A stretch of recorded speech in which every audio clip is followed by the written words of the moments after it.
গত জন্মদিনে একটা কবিতা লিখি, আমার জন্মদিন তো ফেব্রুয়ারিতে, সেই সময় একটা কবিতা লিখি, সেই কবিতাটি পড়ি আর কি। এটা যখন 84 বছর, জীবনের 84টি বছর পার হয়ে গেল আনন্দে বেদনায়, বিপদে সম্পদে, হাসিতে অশ্রুতে। তবে বেদনা বিপদ অশ্রুর আনুপাতিক একটা হার যদি গণনা করা হয়, তাহলে তা সময়ের সমগ্রের 1/10 কম হবে। তেমন মানুষকেই তো সৌভাগ্যবান বলা উচিত, তাই না? আমার এই সৌভাগ্যের মূলে কিছুটা আছে আমার নিজের জীবনবোধ, বিশ্বাস এবং কর্ম।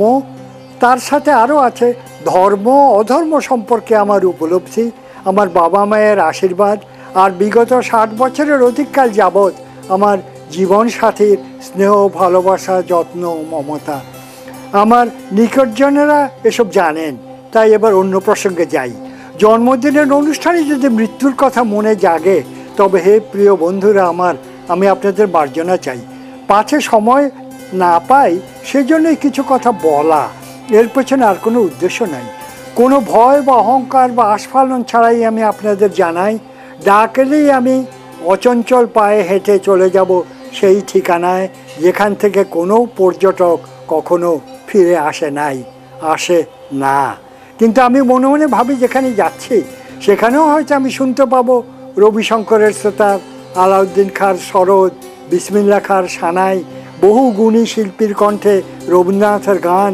হয়তো দেখতে পাবো রং তুলি ক্যানভাস ছাড়াই জয়নুল, সুলতান, কামরুলের ছবি। ব্যাপারটা অনেকটা হবে অঙ্গবিহীন আলিঙ্গনের মতো। এসব সম্পর্কে প্রাথমিক কোনো তথ্য কারোই জানা নাই, তাই আমি অনায়াসে কল্পনার ঘুড়ি উড়াই। কত কিছু যে দেখি আমি, তার সব কথা নাই শোনালাম।